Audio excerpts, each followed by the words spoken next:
गणपति बप्पा मोरया। भक्तजनों, गणेश चतुर्थी पर आप सभी को बहुत बहुत बधाई।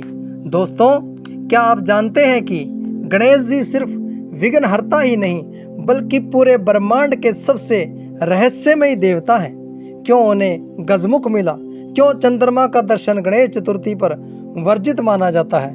और आखिर क्यों महाभारत जैसी महान गाथा का लेखक उन्हें ही चुना गया? आज हम आपको बताने जा रहे हैं गणेश जी की अनसुनी कहानियां और रहस्य, जिन्हें सुनकर आप भी कहेंगे गणपति बप्पा मोरया। तो भक्तों, पहली कहानी कि गणेश जी के सर पर हाथी का जो सर है वो कैसे मिला उनको।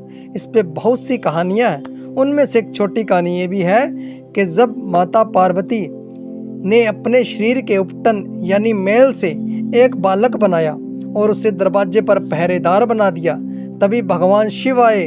और जब गणेश जी ने उन्हें अंदर नहीं जाने दिया तो शिव जी क्रोधित होकर उनका सिर काट बैठे। माता पार्वती दुखी हो गई। तब देवताओं ने हाथी का सिर लाकर गणेश जी को जीवन दिया। यहीं से वे गजानन कहलाए, यानी हाथी मुख वाले भगवान। हमें ये सिखाता है कि कर्तव्य निभाने के लिए कभी कभी समझौता करना चाहिए। तो भक्तों, गणेश जी को एक दंत भी बोला जाता है। भक्तों, क्या आपको पता है कि गणेश जी को एक दंतधारी क्यों बोला जाता है? शायद आपने कभी गौर किया होगा कि गणेश जी की मूर्तियों में उनका एक दांत टूटा हुआ दिखाई दिया जाता है। कहानी है कि महाभारत लिखते समय वेदव्यास जी ने गणेश जी से कहा, बिना रुके लिखना होगा। गणेश जी की कलम टूट गई, लेकिन उन्होंने रुकना नहीं चाहा। उन्होंने तुरंत अपना दांत तोड़ लिया और उसे कलम बना लिया। यही कारण है कि उन्हें एक दंत भी कहा जाता है। यह हमें सिखाता है कि अगर लक्ष्य बड़ा हो तो साधन की परवाह नहीं करनी चाहिए। भक्तजनों, बहुत ही महत्वपूर्ण बात यह भी है कि गणेश चतुर्थी पर चंद्रमा देखना वर्जित क्यों है। गणेश चतुर्थी पर चंद्रमा को क्यों नहीं देखना चाहिए? तो भक्तों, ध्यान से सुनिए। गणेश चतुर्थी के दिन चंद्रमा देखने की मनाही क्यों है? कहानी है कि एक बार गणेश जी अपने वाहन मूषक पर बैठकर जा रहे थे। मूषक अचानक ठोकर खा गया और गणेश जी गिर पड़े। ये देखकर चंद्रमा हंसने लगे। गणेश जी ने क्रोधित होकर शाप दिया, जो भी गणेश चतुर्थी के दिन तुम्हें देखेगा उस पर झूठे आरोप लगेंगे। इसी वजह से इसी दिन चंद्रमा को देखना वर्जित माना जाता है। लेकिन उपाय भी बताया गया है। अगर भूल से देख लें तो स्यमतक मणि की कथा सुनने से दोष दूर हो जाते हैं। भक्तों, इसके बाद आज हम जानेंगे कि गणेश जी को विघ्नहर्ता क्यों कहा जाता है। देवताओं ने एक बार यज्ञ करना चाहा, लेकिन राक्षस उनमें विघ्न डालते रहे। तब ब्रह्मा जी ने कहा, पहले गणेश जी की पूजा करो। गणेश जी को पूजने के बाद यज्ञ निर्विघ्न संपन्न हुआ।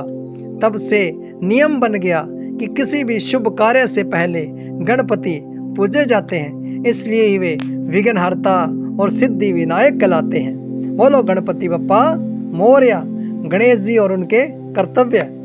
एक और रोमांचक प्रसंग आपको सुनाने जा रहा हूँ। भक्तों, अगर आप यहाँ तक आ गए हैं तो ये भी जरूर सुन के जाएं। देवताओं में शर्त लगी, जो तीनों लोगों का सबसे पहले चक्कर लगाएगा वही श्रेष्ठ कहलाएगा। तभी देवता अपने वाहनों पर निकल पड़े। लेकिन गणेश जी ने माता पार्वती और भगवान शिव के चारों ओर परिक्रमा कर ली। उन्होंने कहा, मेरे लिए पूरा ब्रह्मांड ही मेरे माता पिता है। उनकी बुद्धि देखकर देवताओं ने उन्हें प्रथम पूज्य मान लिया, जो हमें यह सिखाता है कि सच्ची भक्ति परिवार और माता पिता की सेवा में है। तो भक्तों, अंतिम समापन और कुछ उपाय बताने जा रहा हूँ, ध्यान से सुनना। गणेश जी की हर कहानी में एक जीवन पाठ देती है। अगर आप रोज सुबह वक्रतुंड महाकाय मंत्र का जाप करेंगे तो आपके जीवन के विघ्न दूर हो जाएंगे, दुख दूर हो जाएंगे, बिगड़े काम बनेंगे। घर में पूर्व दिशा की ओर मुँह करके गणेश जी की पूजा करने से धन, बुद्धि और सफलता प्राप्त होती है। और अगर आप चाहें तो सिर्फ गणपति बप्पा मोरया का नाम लेने से भी आपके मन को शांति और शक्ति मिलती है। तो इस गणेश चतुर्थी पर आप भी गणपति जी से प्रार्थना कीजिए कि आपके जीवन के सारे विघ्न दूर हो जाएं और सुख समृद्धि बरसती रहे। बोलो भक्तों, गणपति बप्पा मोरया, मंगल मूर्ति मोरया। भक्तों, अगर आपको ये वीडियो अच्छी लगी तो इसे शेयर ज़रूर करें और हमें सब्सक्राइब भी ज़रूर कर लें, ताकि हमारी आने वाली वीडियो आप तक ज़रूर पहुँचे, क्योंकि ऐसे ही हम आध्यात्मिक वीडियो लाते रहते हैं।